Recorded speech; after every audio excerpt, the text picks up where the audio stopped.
गुरु ब्रह्मा गुरु विष्णु गुरुदेवो महेश्वरा गुरु साक्षात् परब्रह्म तस्मै श्री गुरुवे नमः। ओम श्री गणेशाय नमः। बोले शंकर भगवान की जय, बोले गौरा मैया की जय। हर हर महादेव। ब्रह्मा जी की आज्ञा से दक्ष द्वारा मैथुनी सृष्टि का आरंभ और अपने पुत्र हरिशवों और शबल अश्वों को निवृत्ति मार्ग में भेजने के कारण दक्ष का नारद को शाप देना। अब ब्रह्मा जी कहते हैं कि प्रजापति जो दक्ष थे अपने आश्रम पर चले गए और हर्ष भरे मन से बहुत प्रकार की मानसिक सृष्टि करने लगे, अपने मन से सृष्टि उत्पन्न करने लगे। उस प्रजा सृष्टि को बढ़ती हुई ना देखकर कि जब वो सृष्टि आगे नहीं बढ़ पा रही थी, जहां थी वहीं रुक गई, देखकर प्रजापति दक्ष ने अपने पिता से ब्रह्मा जी से कहा।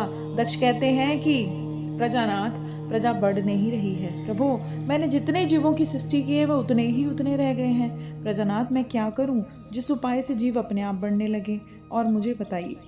मैं प्रजा की सृष्टि करूंगा, इसमें संशय नहीं है। ब्रह्मा जी ने कहा कि तात प्रजापति दक्ष, मेरी उत्तम बात सुनो, उसके अनुसार कार्य करो। सुरश्रेष्ठ भगवान शिव तुम्हारा कल्याण करेंगे। प्रजापति वीरन की जो परम सुंदरी पुत्री है अक्सिनी असिकनी, उनका नाम था असिकनी, और उसे तुम पत्नी रूप में ग्रहण करो। स्त्री के साथ मैथुन धर्म का आश्रय लेकर तुम फिर से प्रजा सर्ग को बढ़ाओ, और असिकनी से जैसी कामनी के गर्भ से तुम बहुत सारी संतानें उत्पन्न कर सकोगे।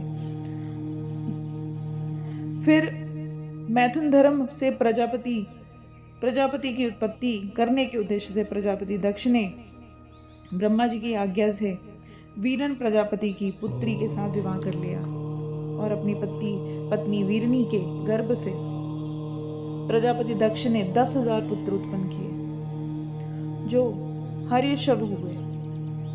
मुने वे सब के सभी पुत्र धर्म पर चलने वाले थे, और पिता की भक्ति में भी तत्पर रहकर वे सदा ही पिता के आज्ञा का पालन भी करते थे, पर वैदिक मार्ग पर ही चलते थे, धर्म के अनुसार ही चलते थे। एक समय पिता ने उन्हें प्रजा की सृष्टि करने का आदेश दिया।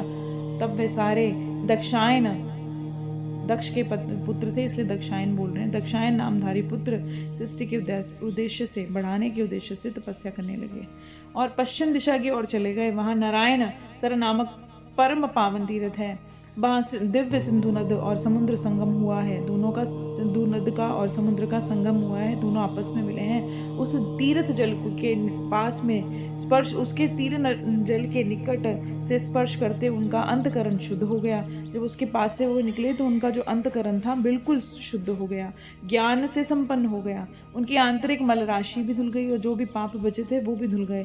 वे परमहंस धर्म में स्थित हो गए, और दक्ष के वे सारे पुत्र पिता के आदेश से बंधे हुए थे। मन को स्थिर करके प्रजा की विधि के लिए वहां तप करने लगे। सभी सत्पुरुषों में श्रेष्ठ थे, सारे सत्पुरुष थे।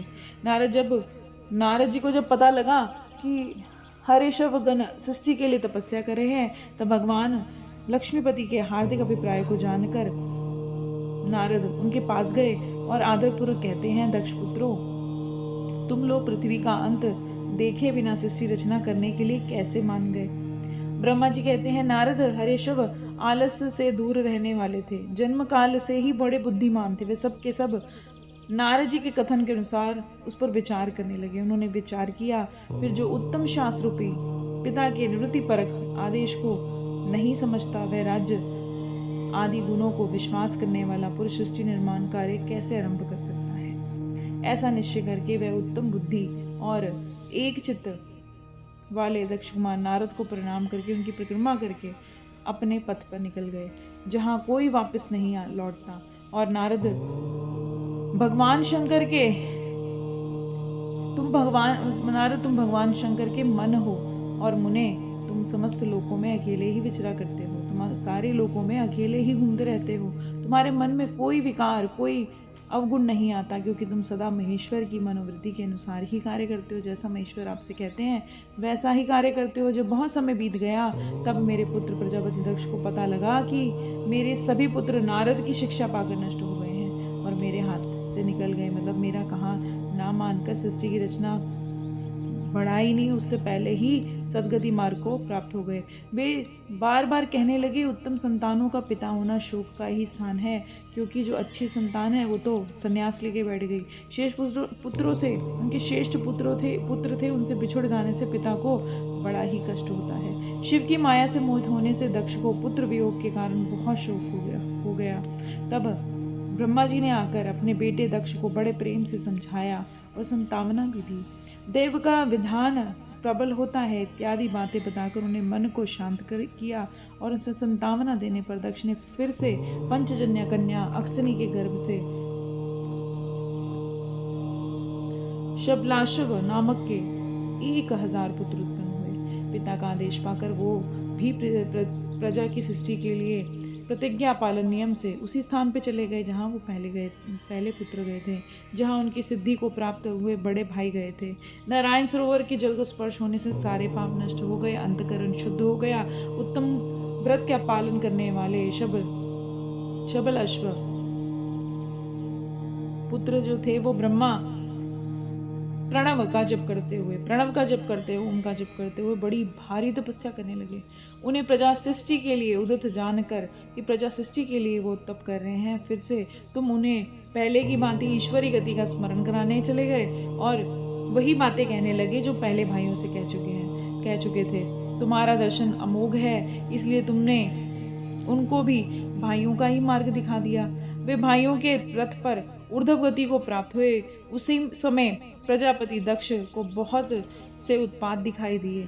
इससे पुत्र दक्ष को बड़ा ही हैरानी हुई, वह मन ही मन दुखी हुए। फिर उन्होंने तुम्हारी भी करतूत सुन ली तो अपने पुत्रों का नाश हुआ समझा और उनको आश्चर्य हुआ। वे पुत्र शोक से मूर्छित हो गए और कष्ट अनुभव करने लगे। उनको इतना दुख हुआ कि बेहोश हो गए। फिर तो दक्ष ने तुम पर बड़ा ही क्रोध कहा कि नारद बड़ा ही दुष्ट है। देववश उसी समय तुम दक्ष पर अनुग्रह करने, उन पर दया करने के लिए वहां पहुंच गए और तुम्हें देखते ही शोकवश हुए दक्ष ने होठ फड़फड़ाने लगे और गुस्सा बढ़ गया। उन्होंने तुम्हें सामने पाकर धिक्कारने लगे, निंदा करने लगे। दक्ष ने कहा, वो नीच, तुमने ये क्या किया? तुमने झूठ मूठ साधुओं का वेश धारण कर रखा है। इसी के द्वारा ठग कर हमारे भोले भाले बालकों को जो तुमने भिक्षुओं का मार्ग दिखाया है वह अच्छा नहीं किया। तुम बहुत निर्दयी हो, शठ हो, इसलिए तुमने हमारे इन बालकों को जो अभी ऋषि ऋण, देव ऋण और पितृ ऋण से मुक्त नहीं हो पाए थे, जिन्होंने ये कोई भी कर्जा अभी पूरा नहीं किया था और लोक परलोक के दोनों के श्रेय का नाश कर डाला है। जो पुरुष इन तीनों ऋणों को उतारे बिना ही मोक्ष की इच्छा मन में रख लेते हैं, माता पिता को त्याग करके घर से निकल जाते हैं, सन्यासी हो जाते हैं, वह अधोगति को प्राप्त होते हैं। तुम निर्दयी हो, बड़े निर्लज हो, बच्चों की बुद्धि में भेद पैदा करने वाले हो, अपने यश को स्वयं ही नष्ट कर रहे हो। मूढ़मते, तुम भगवान विष्णु के पार्षदों में व्यर्थ ही घूमते फिरते हो। तुमने बारंबार मेरा अमंगल ही किया है। आज से तीनों लोकों में तुम ऐसे ही घूमते रहोगे और तुम्हारे पैर कहीं भी रुकेंगे नहीं। तो जो नारद जी का कहना है ना कि नारद जी सारी सृष्टि में भ्रमण करते रहते हैं, रुकते नहीं, इधर उधर सब जगह घूमते रहते हैं, तो उनको श्राप लगाया हुआ है और वो दक्ष ने दिया था कि उनके पैर कहीं रुकेंगे ही नहीं, वो सब जगह घूमते फिरते ही रहेंगे। कभी भी तुम्हें ठहरने के लिए सिर ठोर ठिकाना नहीं मिलेगा। नारद, यद्यपि तुम साधु पुरुषों का द्वारा सम्मानित हो, तथापि फिर भी उस समय दक्ष ने शोकवश तुम्हें जैसा शाप दिया, वे ईश्वर की इच्छा को नहीं समझ सके। शिव की माया ने उन्हें मोहित कर दिया था और मुने तुमने उस शाप को चुपचाप ग्रहण कर लिया। अपने चित्त में विकार नहीं आने दिया, अपने चित्त में दुख नहीं होने दिया। यही ब्रह्म भाव है। ईश्वर कोटि के महात्मा पुरुष स्वयं शाप को मिटा देने में समर्थ होने पर भी उसे सहते हैं कि जो महापुरुष होते हैं, जो देव होते हैं, वो उस श्राप को मिटा सकते हैं, पर वो उसे ग्रहण कर लेते हैं कि उसमें जो भी उनको शाप मिलते हैं वो उसको ग्रहण करके सहते हैं। बोले शंकर भगवान की जय, बोले गौरा मैया की जय, हर हर महादेव।